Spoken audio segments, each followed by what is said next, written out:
ইফতারের পর এক ফোঁটা রক্তে কারোর জীবনের নতুন আশা। আসসালামু আলাইকুম। আজ আমরা আসলাম খাগড়াছড়ি কিউর হসপিটালে ইউসুফ ভাইকে নিয়ে রক্ত দেওয়ার জন্য। আর ইফতার করে আমরা এখন বাইরের থেকে রক্ত নিতে চাই দেয় দাদা। দাদা কি অবস্থা আপনার? আলহামদুলিল্লাহ। ভাই তো নতুন, আজকে রক্ত নিতেছে, ভাই ব্যথা ট্যাথা পাইতেছে নি আপনার থেকে?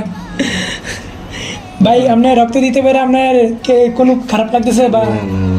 ঠিক আছে, আমি রক্ত দিতে পারি, আমিও খুশি। ওনার যদি উপকার হয় আমিও খুশি, এটাই আর কি।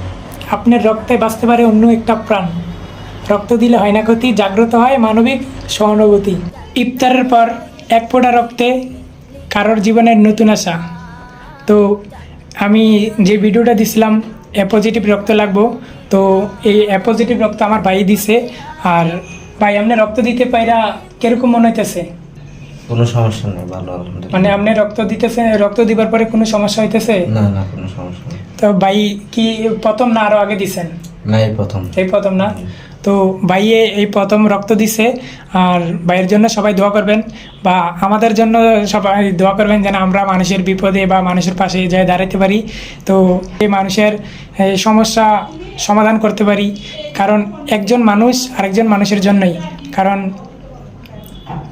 কে পারে কয়জনের উপকার করতে। তো ভাই কিন্তু আজকে সারাদিন রোজা রয়েছে, রোজা থাইকেই কিন্তু এই রক্ত দিতে আসছে। তো সবচেয়ে বড় কথা হলো ভাই কিন্তু একজন সিএনজি চালক, আমার সাথে সহযোদ্ধা।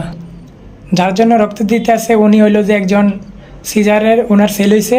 তো ওদের জন্য সবাই দোয়া করবেন, আমাদের জন্য দোয়া করবেন, আমরা যেন এরকম মানুষের পাশে দাঁড়াতে পারি। ভালো থাকবেন, সুস্থ থাকবেন। আসসালামু আলাইকুম।